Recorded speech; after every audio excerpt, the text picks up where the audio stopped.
Lieutenant Jake Sullivan had attended exactly 3 formal diplomatic receptions in his military career, and all of them had been on Earth, where the most exotic thing he'd encountered was the Martian ambassador's tendency to speak in mathematical equations when excited. Nothing in his tactical training had prepared him for the social complexity of the Arcturus peace negotiations, where delegates from 17 different species mingled in a ballroom that seemed designed to accommodate every possible form of sentient life. "Just smile, nod, and try not to accidentally declare war on anyone," he muttered to himself, adjusting his dress uniform for the 4th time. The human delegation had insisted that military representation was essential for these negotiations, but Jake was beginning to suspect his role was more ceremonial than substantive. The reception hall aboard the neutral station Harmony's edge stretched impossibly high, its transparent aluminum walls providing a breathtaking view of the Arcturus nebula. Floating platforms at various levels accommodated species with different gravitational preferences, while atmospheric processors maintained distinct environmental zones for delegates whose breathing requirements ranged from methane-rich to pure oxygen. "Overwhelmed yet?" asked Ambassador Sarah Chen, appearing at Jake's elbow with the practiced grace of someone who'd navigated interspecies politics for 2 decades. "You look like you're calculating tactical retreat options." "Only about 6 different escape routes," Jake admitted, watching a group of crystalline Altarians communicate through color changes that his universal translator couldn't interpret. "Is it always this complicated?" "The Arcturus negotiations are actually relatively simple," Chen replied with a smile that suggested she was enjoying his obvious discomfort. "Only 17 species, 3 major territorial disputes, and 2 potential military conflicts. I've attended trade summits with 40 species arguing over fruit import tariffs that were far more contentious." Jake tried to process this information while observing the various delegations.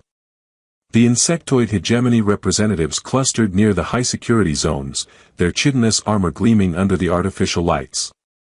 Aquatic Satani diplomats floated in individual environmental suits that provided both life support and translation capabilities. And near the center of the reception area, surrounded by a respectful circle of space, stood the Zephyrian delegation. "The Zephyrians are interesting," Chen observed, following Jake's gaze. "Ancient empire, sophisticated culture, and remarkably effective at building consensus among species that normally can't agree on basic physics principles." Jake studied the Zephyrian group, noting their distinctive pointed ears and the way other delegates seemed to defer to their opinions during conversations. One figure in particular caught his attention, a young woman who appeared to be listening more than speaking, her amber eyes taking in every detail of the interactions around her. "Princess Lisa Velnari," Chen said, noticing his interest. "Heir to the Zephyrian throne and one of the most effective diplomats in known space. Also completely off-limits to casual conversation, in case you were wondering." "I wasn't," Jake started to protest, then stopped as he realized he had indeed been wondering exactly that. "Why off-limits?" "Because approaching Zephyrian royalty without proper introduction and clearance is considered a diplomatic insult that can take months to resolve," Chen explained. "Plus, every conversation she has is analyzed by intelligence operatives from at least 6 different species looking for signs of new alliance formations." Jake nodded, filing this information away while continuing to observe the reception's dynamics. The territorial disputes they were here to resolve involved strategic star systems that multiple species claimed based on various historical, economic, and military justifications. The negotiations would determine which species received mining rights, defensive responsibilities, and trade route access in a region that could shape galactic politics for generations. "Lieutenant Sullivan." A voice behind him carried the kind of polite authority that suggested important people wanted his attention. Jake turned to find 3 hegemony representatives approaching, their insectoid features made more intimidating by formal diplomatic regalia that looked suspiciously like ceremonial armor.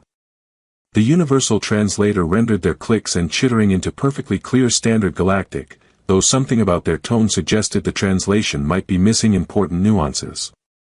"We understand you represent humanity's military interests in these negotiations," the lead delegate said, mandibles clicking in what might have been amusement. "How refreshing to meet such an optimistic species." "Optimistic?" Jake repeated, unsure whether this was a compliment or an insult. Your people's approach to galactic politics, another hegemony delegate explained, circling slightly in a way that made Jake's tactical instincts tingle with warning. So trusting, so willing to believe that peaceful solutions exist for every conflict. Jake felt the conversation taking a turn that his diplomatic briefings hadn't prepared him for. Humanity believes in exploring all options before considering military solutions, he said carefully. Of course, the third delegate said, its translated voice carrying what sounded like condescension. Though we wonder how long such naivety will serve you when you encounter species less accommodating than those present today. The implicit threat was clear enough that Jake felt his military training engaging, calculating response options while maintaining diplomatic protocol. But before he could formulate an appropriate reply, a new voice cut through the tension. Perhaps, said Princess Lisa, appearing beside their group with the fluid grace that seemed characteristic of her species, the hegemony delegation would benefit from understanding that humanity's optimism has consistently produced diplomatic solutions that military posturing has failed to achieve. The hegemony delegate's mandibles clicked in obvious surprise. Jake watched as the princess continued with the kind of polite ruthlessness that only came from extensive training in high-stakes diplomacy. After all, she said, her amber eyes fixed on the lead hegemony delegate, wasn't it human mediation that resolved the Rigel mining dispute just last year? Without a single shot being fired, if I recall correctly. The hegemony representatives exchanged glances that Jake's translator interpreted as various degrees of annoyance and grudging respect. After a moment of tense silence, they offered polite farewells and moved away to rejoin their own delegation. Thank you, Jake said, turning to Princess Lisa with genuine gratitude. I'm not sure I was handling that conversation very well. The hegemony tests everyone, she replied with a smile that transformed her from intimidating royalty into someone who might have been a colleague. They believe that applying pressure reveals true character. Your restraint was probably more impressive than any aggressive response would have been. Lieutenant Jake Sullivan, he said, offering a slight bow that he hoped was appropriate for Zephyrian protocol. Princess Lisa Velnari, she replied, inclining her head with exactly the degree of courtesy due his rank. I've been curious about humanity's perspective on these territorial negotiations. Your species has an interesting approach to complex strategic problems. Interesting how? Jake asked, finding himself genuinely curious about her assessment. You seem to consider outcomes that other species dismiss as impossible, Lisa said, gesturing toward the various delegations around them. Most of these negotiations get bogged down in historical precedents and traditional power structures. But human proposals often suggest alternatives that nobody else has considered. Jake looked around the reception, at the elaborate diplomatic dance being performed by beings whose civilizations had been navigating interspecies politics for millennia. Maybe that's because we're too new to know what's supposed to be impossible. Princess Lisa's laugh was like music played on instruments that existed only in her homeworld's atmosphere. Perhaps that's exactly what these negotiations need. The formal negotiations began 3 days after the reception, and Jake quickly discovered that diplomatic proceedings moved with all the speed and excitement of continental drift. Each session involved hours of careful protocol, where delegates discussed the procedures for discussing the framework for eventually addressing the actual issues that had brought them together. This is worse than military planning committees, Jake confided to Ambassador Chen during a break between sessions. At least when generals argue about strategy, they eventually get around to making decisions. Patience, Lieutenant, Chen replied, though her expression suggested she shared his frustration. Interspecies diplomacy requires building consensus among beings who may have fundamentally different concepts of time, causality, and basic logic. Jake watched through the conference room's transparent walls as Princess Lisa moved between different delegation groups, apparently conducting the kind of informal consultations that seemed to accomplish more than the formal sessions. She had a talent for finding common ground between species whose representatives had been glaring at each other across the negotiation table for weeks. She's impressive, Jake observed. Princess Lisa. One of the most effective diplomatic minds in the galaxy, Chen agreed. The Zephyrian Empire has produced brilliant negotiators for centuries, but she's exceptional even by their standards. She mentioned being interested in humanity's approach to strategic problems, Jake said, trying to keep his tone professionally neutral. Chen gave him a look that suggested his attempt at neutrality wasn't entirely successful. Jake, I hope you're not developing any personal interest in the proceedings beyond your official duties. Of course not, Jake replied quickly, though he found himself scanning the corridor for any sign of the princess's distinctive pointed ears and amber eyes. The afternoon session proved particularly contentious, with the hegemony delegation proposing territorial divisions that would effectively exclude smaller species from resource-rich systems. The Zephyrian response was diplomatically phrased but clearly negative, while the Satani representatives expressed concern through bioluminescent patterns that Jake's translator rendered as extreme disapproval with undertones of potential violence.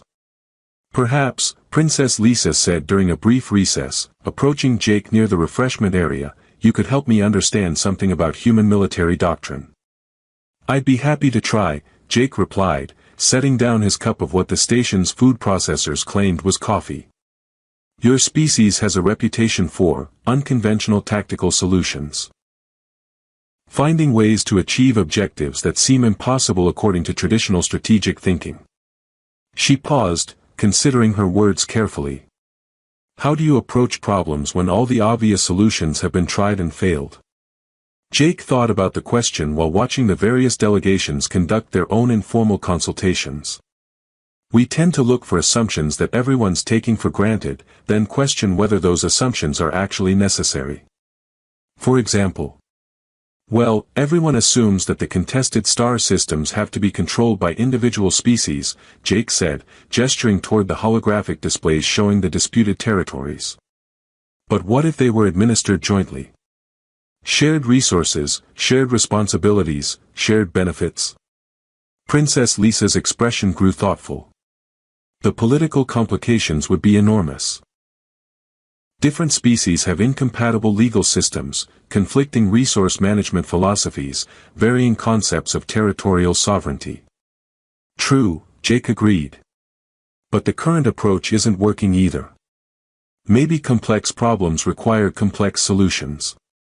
They were interrupted by the call to resume formal sessions, but Jake noticed that Princess Lisa seemed to be considering his suggestion as they returned to the conference room. The afternoon's discussions proved no more productive than the mornings, with each delegation defending positions that made compromise increasingly difficult. That evening, Jake found himself in the station's observation lounge, reviewing briefing materials and trying to understand the historical context that made these negotiations so contentious. The disputed star systems had changed hands multiple times over the past millennium, with each transfer creating new grievances and conflicting claims. Studying the historical records. Princess Lisa's voice carried the kind of gentle amusement that suggested she'd been watching him wrestle with the complexities of galactic politics. Trying to, Jake admitted, gesturing at the holographic displays showing centuries of territorial disputes. It's like trying to solve a puzzle where half the pieces belong to different puzzles entirely. That's actually a remarkably accurate description of interspecies diplomacy, Lisa said, settling into the chair across from him. May I? Jake nodded, and she began highlighting specific conflicts in the historical record. This dispute over the Kepler mining rights? It's not really about mineral resources, it's about the hegemony's attempt to establish a buffer zone against Altarian expansion. And this disagreement over trade route access? The Satani are worried that unrestricted shipping will disrupt the migration patterns of space-dwelling species they consider sacred. So the surface issues aren't the real issues, Jake observed. Rarely, Princess Lisa confirmed. Most interspecies conflicts are about fundamental differences in how different civilizations understand concepts like ownership, territory, and responsibility. They worked together for several hours, with Lisa providing context that illuminated the deeper motivations behind each delegation's positions.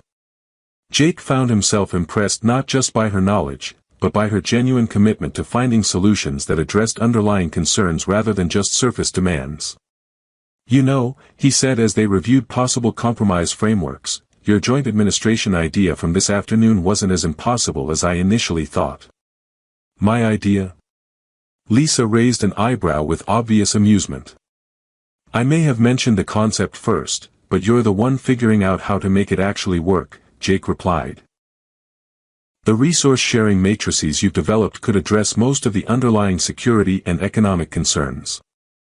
It would require unprecedented cooperation between species that have been competitors for centuries, Lisa said, though her tone suggested she was intrigued by the challenge rather than discouraged by it. Maybe that's exactly what the galaxy needs, Jake suggested. An unprecedented solution to unprecedented problems. Princess Lisa smiled, the expression transforming her face from diplomatically composed to genuinely pleased. You know, Lieutenant Sullivan, I'm beginning to understand why the Zephyrian intelligence analysis of human strategic thinking described your species as frustratingly optimistic but occasionally brilliant. I'll take that as a compliment, Jake said, returning her smile. It was intended as one, she assured him. Though I should warn you. If we actually manage to develop a workable compromise proposal, both our delegations are going to be very surprised. Good, Jake replied. I found that the best solutions usually surprise everyone involved. As they continued working through the evening, Jake realized that somewhere between analyzing territorial disputes and developing resource-sharing protocols, his appreciation for Princess Lisa's diplomatic skills had evolved into something more personal. She was brilliant, certainly, but also kind, curious, and possessed of the kind of integrity that made her genuinely committed to finding solutions that served everyone's interests. What he didn't realize was that similar thoughts were occurring to Princess Lisa, who had spent years surrounded by diplomats who saw her primarily as a political asset rather than a person with her own ideas and ambitions. The crisis erupted during the fourth week of negotiations when intelligence reports revealed that the hegemony had been secretly constructing military installations in 3 neutral star systems. The discovery transformed what had been tense but civilized diplomatic proceedings into something approaching a war council, with delegations demanding explanations, threatening withdrawals, and questioning the entire foundation of the peace process. This changes everything, Ambassador Chen said during an emergency briefing with the human delegation. If the hegemony has been building offensive capabilities while we've been negotiating resource-sharing agreements, then we're not just looking at territorial disputes, we're looking at potential military expansion disguised as diplomacy. Jake studied the intelligence holographs showing the hegemony installations, his military training automatically analyzing their strategic implications. These aren't defensive positions, he observed. The placement and configuration suggest staging areas for rapid deployment into contested territories. Which means, asked Dr. Martinez, the delegation's economic advisor. Which means the hegemony may have been negotiating in bad faith from the beginning, Jake replied grimly. Using diplomatic cover to position forces for military solutions if they don't get what they want through negotiation. The revelation sent shockwaves through all the participating delegations. The Satani threatened immediate withdrawal from the negotiations, while the Altarian representatives demanded sanctions against the hegemony. Most concerning was the Zephyrian response. Princess Lisa's delegation had called for immediate consultation with their home government, suggesting that this development was serious enough to potentially derail the entire peace process. We need damage control, Chen said, reviewing the diplomatic cables that were flooding in from Earth. If these negotiations collapse, we could be looking at the first interspecies military conflict since humanity joined the Galactic Alliance. Jake found himself thinking about the compromise proposals he and Princess Lisa had been developing, wondering if their weeks of collaborative work would become irrelevant in the face of potential military action. The joint administration framework they'd created seemed almost naive in light of the hegemony's apparent preparations for conquest rather than cooperation.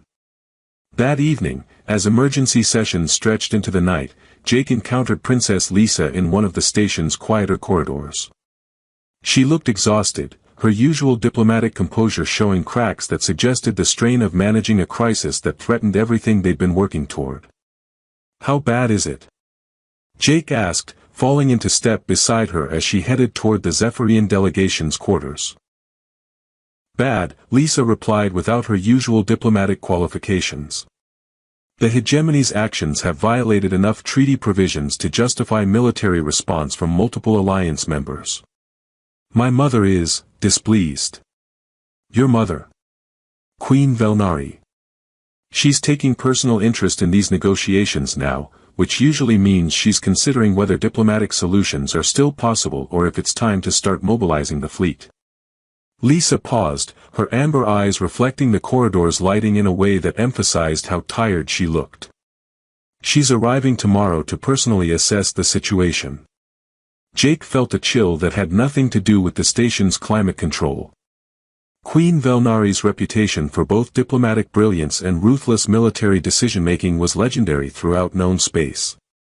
Her personal involvement suggested that the crisis had escalated beyond anything the negotiating teams could handle. What about our compromise proposals? Jake asked. The joint administration framework could still address the underlying territorial issues, even with the military complications. Jake, Lisa said, using his first name for the first time since they'd met, the joint administration proposal requires trust between species that are now questioning each other's basic honesty. The hegemony's secret installations have undermined the foundation of everything we've been building. They reached a junction where their paths diverged toward their respective quarters, but neither seemed eager to end the conversation. For the past several weeks, their collaboration had been the most productive aspect of the entire negotiation process, and the possibility that it might all be lost to military posturing was frustrating beyond words. There has to be something we can do, Jake said. Some way to salvage the work we've done. I don't know, Lisa admitted, her usual confidence replaced by uncertainty that made her seem younger and more vulnerable. When my mother arrives, she'll be evaluating not just the negotiation situation, but also. She hesitated. Also what? Also my performance as a diplomatic representative. My judgment, my choice of allies, my ability to advance Zephyrian interests without compromising our security. Lisa met his eyes with an expression that carried weight beyond the words she was speaking. Our collaboration will be scrutinized very carefully. Jake understood the implication. Their partnership, which had been productive and professionally appropriate, might be seen as politically naive or even diplomatically dangerous if it appeared that Princess Lisa had become too close to human perspectives at the expense of Zephyrian interests. I see, he said quietly. I hope you do, Lisa replied. Because what we've built together. The trust, the understanding, the solutions we've developed, it's valuable. But it's also fragile, and political realities can destroy fragile things very quickly.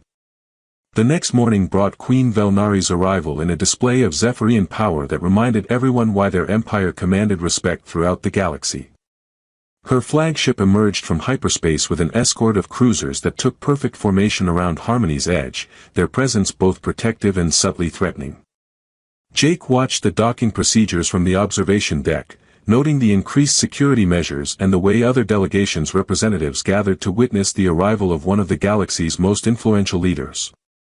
Queen Velnari herself was exactly as imposing as her reputation suggested, tall even by Zephyrian standards, with silver-streaked hair that spoke of both age and wisdom, and an aura of authority that made the entire station seem to hold its breath. Nervous? Ambassador Chen asked, joining Jake at the observation windows. Should I be? Well, you've been collaborating closely with her daughter for several weeks, developing proposals that could reshape galactic politics, while apparently building a personal relationship that has caught the attention of intelligence analysts from multiple species, Chen said with the kind of diplomatic understatement that managed to make everything sound worse. So, maybe a little nervous would be appropriate. Jake watched as Princess Lisa greeted her mother with the formal protocol befitting a royal audience, their interaction carrying none of the warmth or humor that had characterized her conversations with him. The transformation was striking. In moments, she had shifted from the collaborative partner he'd come to know into the diplomatic heir to an interstellar empire. The joint administration proposal, Jake said suddenly. Princess Lisa and I developed a framework that could address most of the underlying territorial issues, even accounting for the security concerns raised by the hegemony's installations.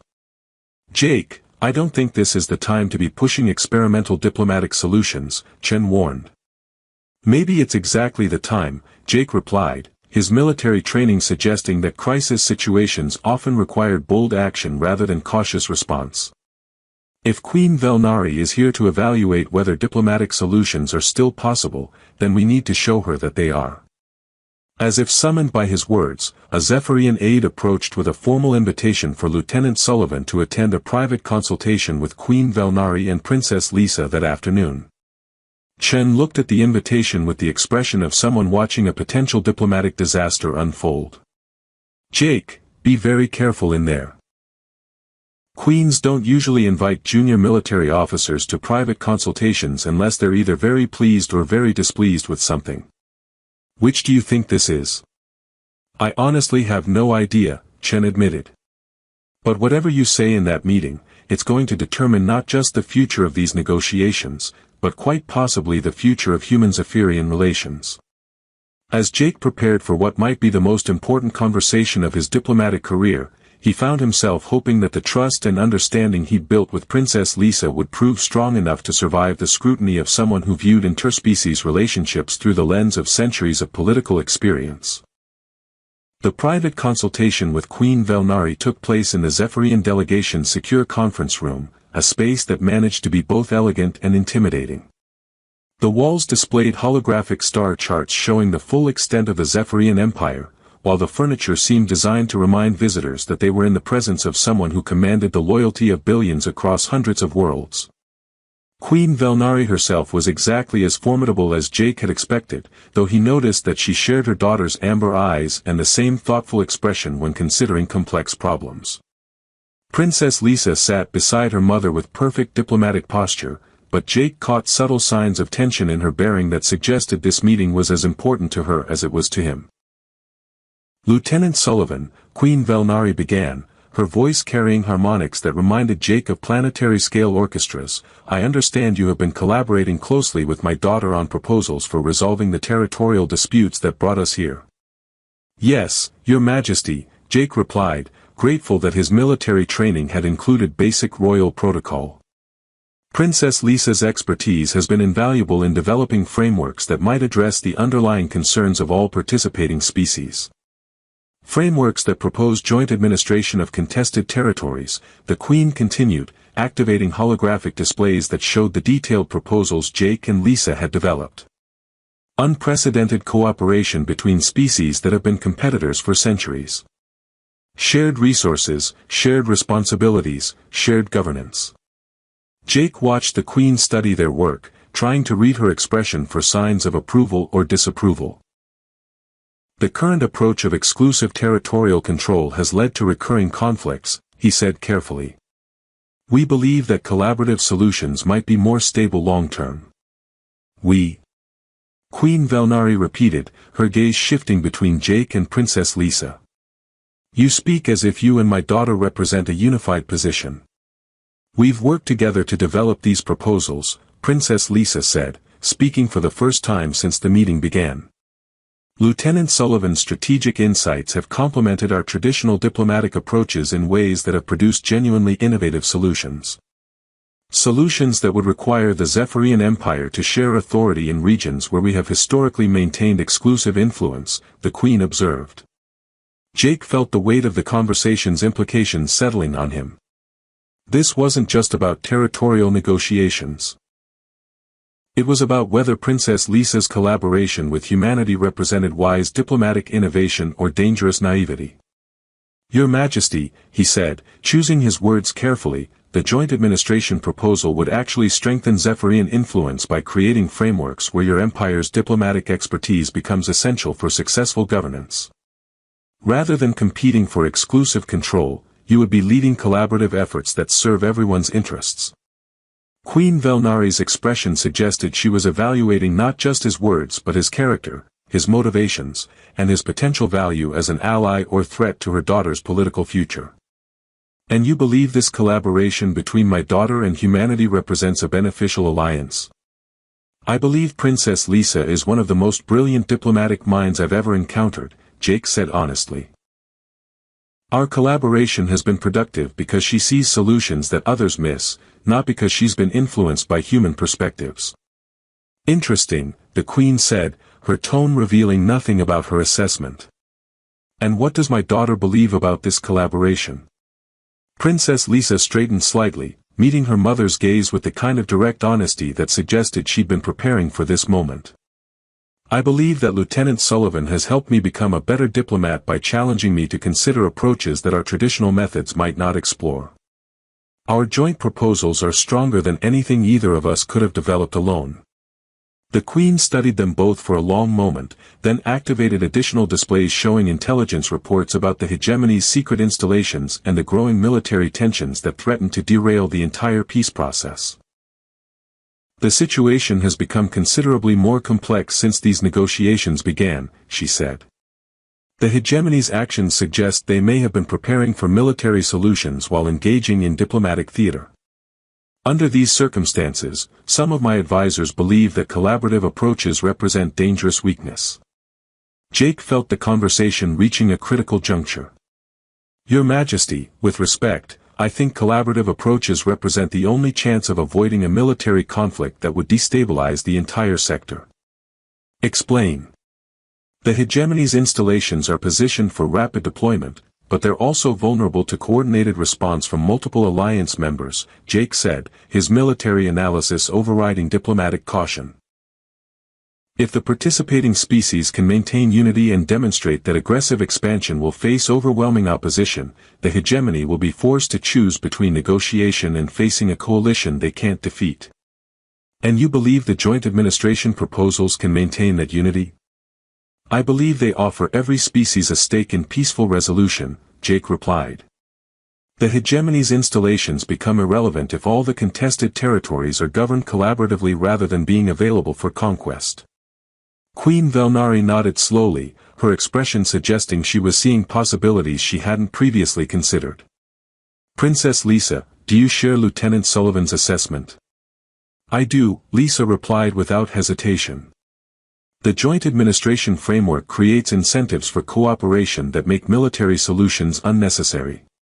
Even the hegemony would benefit more from participation than from conquest. The Queen stood and moved to the holographic star charts, studying the territorial disputes with the kind of strategic focus that had built her empire's reputation for effective governance. After several minutes of consideration, she turned back to face them.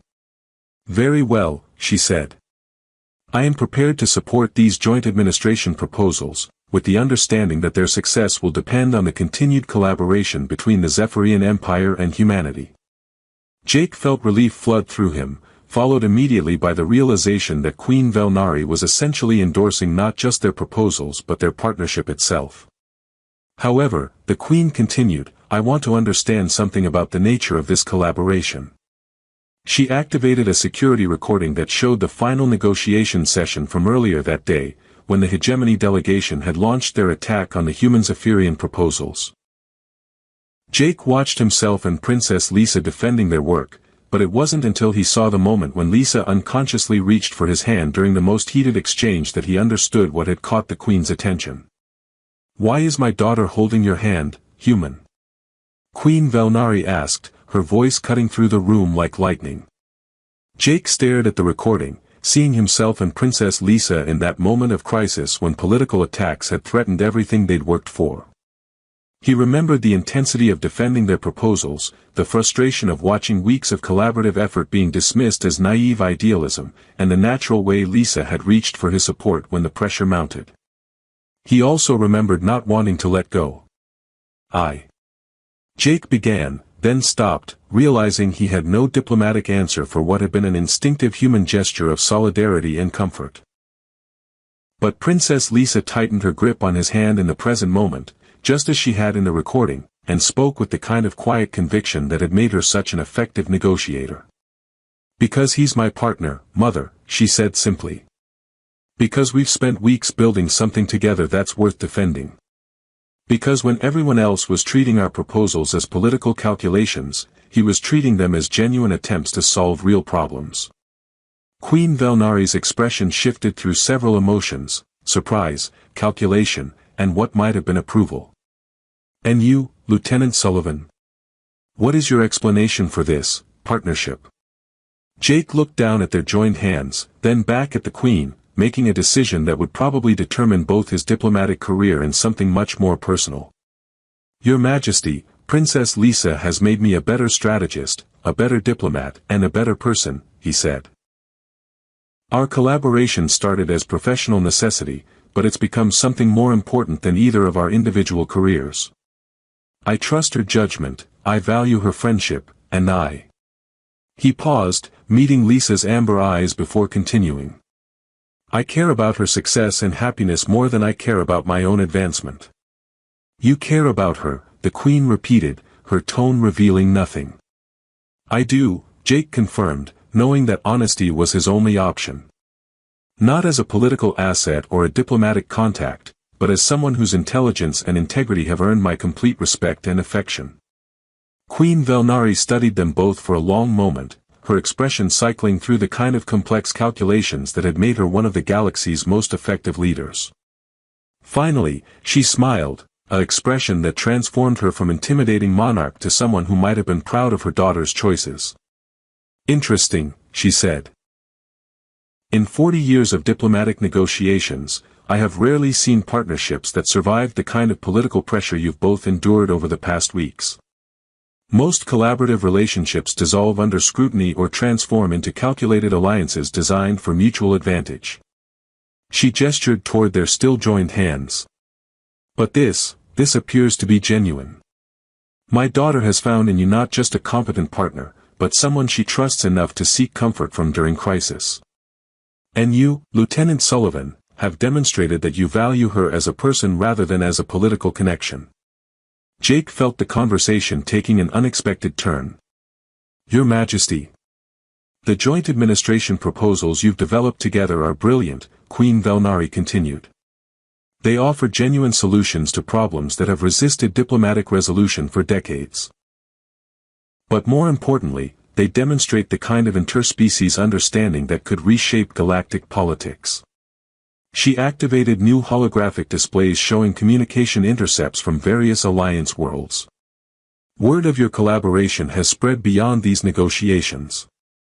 Other species are watching to see whether humanity and the Zephyrian Empire can build the kind of partnership that transcends traditional competitive relationships. Princess Lisa leaned forward with obvious interest. What kind of partnership? The kind that begins with personal trust and grows into institutional cooperation, her mother replied. Lieutenant Sullivan, how would you feel about accepting a permanent position as liaison between our respective governments? Jake blinked, trying to process the magnitude of what was being offered. A permanent position? Cultural and military liaison to the Zephyrian Empire, with authority to develop collaborative frameworks for addressing mutual security and diplomatic challenges, Queen Velnari clarified. Based on Zephyrus Prime, working directly with Princess Lisa on long-term strategic planning. Jake looked at Princess Lisa, seeing in her expression the same mixture of professional excitement and personal hope that he was feeling. That would be extraordinary, he said carefully. Though I'd need to consult with my superiors about. Already arranged, the Queen interrupted with obvious satisfaction. Ambassador Chen and I have been in communication for the past several hours. Earth government is enthusiastic about the possibility of such close cooperation with the Zephyrian Empire. You've been planning this, Lisa said, studying her mother with growing amusement. I've been evaluating possibilities, Queen Velnari corrected. Your collaboration with Lieutenant Sullivan has produced results that suggest much larger opportunities for cooperation between our peoples.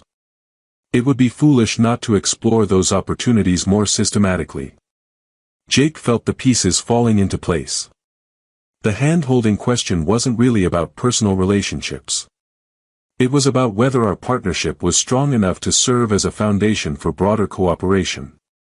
Personal relationships are the foundation of all successful diplomacy, the Queen said. Trust, respect, genuine care for each other's interests, these cannot be negotiated or legislated.